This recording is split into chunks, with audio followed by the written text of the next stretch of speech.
xiisadii ugu dambeysay waxay bilaabatay kadib markii Israel ay bartilmaameysatay Arbacadii la soo dhaafay goobaha ama goobta South Paris oo ay wadaagaan Iiraan iyo Qatar taasi oo ah goobta ugu weyn ee soo saarista gaaska dabiiciga ah ee nuuciisa adduunka taasi oo dhalisay xiisad goboleed oo leh saameyn caalami ah si loo xakameeyo xaaladda. Trump waxa uu sheegay in Mareykanku uusan wax ogaal ah oo hore u lahayn weerarkaasi isagoo ballan qaaday inuu ka hortagi doono inuu mar kale dhaco weerar noocan ah isla markaana wuxuu ka hanjabay jawaab milatari oo ballaaran haddii Iiraan ay mar kale beegsato Qatar.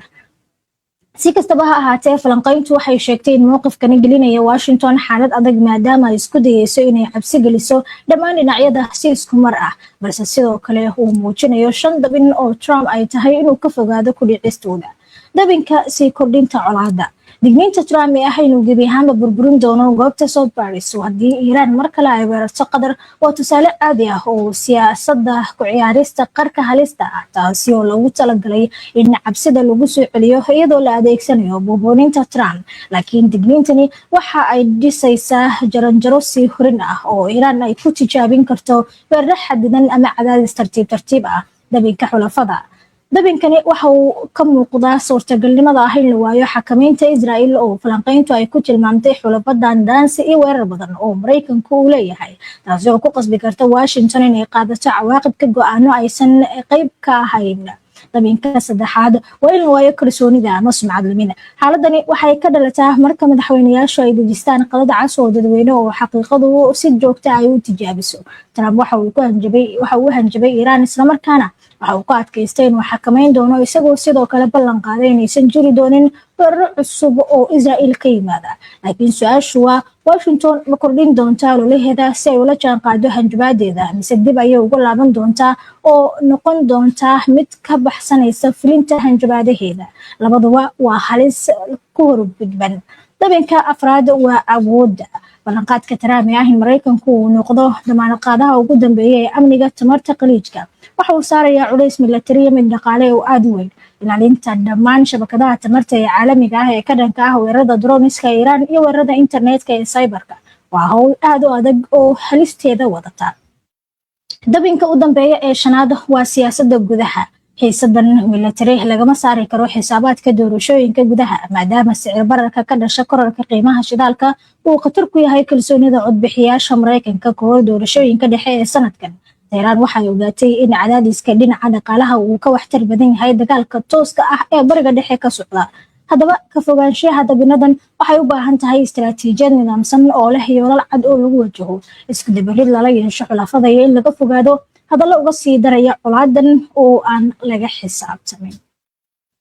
waa hagaag daawadayaal aynu markana u talaabno sheekada xigta ee barnaamijka isla arrimaha bariga dhexe. Iiraan ayaa shuruudo adag waxay u dejisay joojinta dagaalka iyo sidoo kale xabad joojin kasta oo dagaalkan qusaysa kadib markii dalal dhexdhexaadiyaal ay ka codsadeen joojinta dagaalkan iyo colaadan soo afjarideeda walow Israel oo jug ay gaartay sidoo kale Mareykanka oo fashil dhex taagan ay diirimaad ka heli karaan ogolaanshiyo kasta oo Tehran ka yimaado oo ku aadan xabad joojin iyo dhamaynta dagaalka. sarkaal sare oo dhinacyada siyaasadda iyo amniga ee Tehran ama Iiraan ka tirsan ayaa galinkii dambe ee maanta sheegay in dhinacyo kale iyo dhexdhexaadiyaal goboleed ay Tehran u gudbiyeen soo jeedino lagu joojinayo dagaalka balse Iiraan ay u dejisay shuruudo ay tahay in si dhab ah loo qaato. sarkaalka oo la magacaabin ayaa sheegay in dalabkooda koowaad uu yahay damaanadda ah in dagaalku uusan mar kala dhicin ama soo noqon. kan labaadna uu yahay in la xiro dhammaan saldhigyada militari ee Mareykanku uu ku leeyahay gobolka. dalabka saddexaad ee Iiraan soo bandhigtay ayaa ahaa in Tehran la siiyo magdhow. kan afraadna waa in la joojiyo dhammaan xiisadaha gobolka. waxaa jira dalab shanaad oo ka mid ah qodobada la soo jeediyey waana in la sameeyo nidaam sharci oo cusub oo ku saabsan marinbiyoodka Hormuz. halka kan lixaadna uu ahaa in la maxkamadeeyo lana soo gacan geliyo xubnaha warbaahinta ee kasoo horjeeda Iiraan. ninkan ama sarkaalkan reer Iiraan ayaa sidoo kale sheegay in waxa Tehran hadda ay fulinayso ay tahay qorshe ay diyaarisay bilo ka hor isla markaana loo fulinayo tallaabo iyo dulqaad istiraatiiji ah. Iiraan hadda waxay si buuxda u xakameynaysaa hawada cadowga kadib markii ay burburisay difaacyadiisa hawada ayuu yiri isagoo xuseen xaaladan aysan u arkin iyagu xilli ay suurtagal tahay xabad joojin dhow. waxaana uu sidoo kale ninkani adkeeyey in Iiraan ay sii wadi doonto ciqaabida cadowga ilaa cashir taariikhi ah looga dhigo weerarka Mareykanka iyo Sahnuuniga iyo sidoo kale madaxweynaha Mareykanka Donald Trump oo gardarrada caan ku ah. waa hagaag daawadayaal waxay noo soo socotaa warbixin ku saabsan Mareykanka oo guuldareystaha ugu weyn ee Baritanka ama dagaalka droniska noqon kara xilligii Mareykanku ku leeyahay dagaalka caalamiga ah ee la isugu adeegsanayo diyaaradaha droniska. guuldareystaha ugu weyn baa mise waa meel dhexaadka xaaladan. sarkaal hore uga tirsanaa aqalka cad iyo waaxda dagaalka Pentagon-ka ayaa su'aal geliyey sida ay dalkiisu diyaar ugu yahay ama ugu diyaar garoobay inuu la dagaalamo waxa uu ugu yeeray dagaal drones ah oo caalami ah marka loo eego waxa dalalka kale sida Shiinaha, Ruushka iyo Iiraan ay ka gaareen tiknoolajiyada droneska ee heerka sare ah.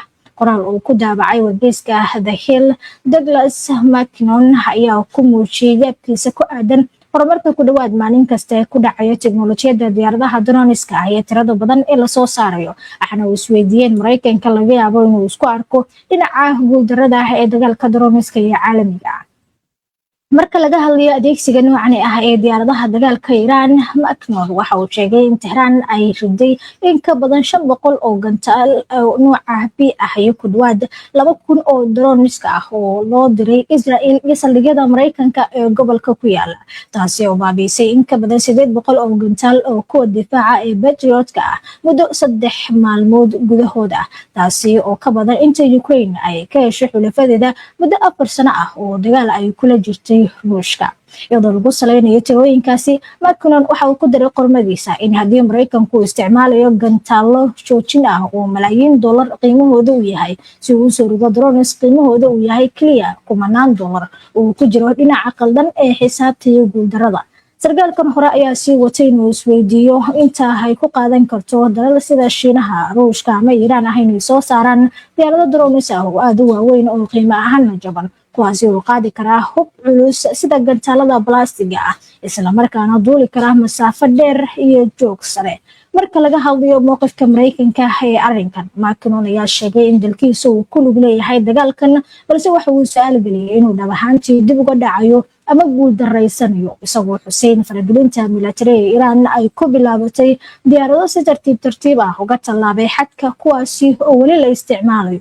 Mackinnon waxa uu soo xigtay joornaal ku xeerdheer dhacdooyinkan oo sheegay in diyaaradahaasi ay ku duulaan wareegyo badan oo ku wareegsan Iiraan si ay xog uga ururiyaan una burburiyaan meelaha lagu rido gantaalada, islamarkaana Iiraan ay awooday inay soo rido ku dhawaad 10 ka mid ah.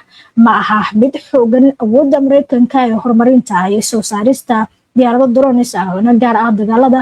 Mackinnon waxa uu sheegay in dalkiisu uu wajahayo caqabad weyn xilli dalal badan oo qayb ka yihiin kuwa ugu yaray cadowga soo jireenka ah ee dalkiisa ay horumarinayaan agabka ciidan gaar ahaan diyaaradaha droneska ee loo adeegsado dagaalada.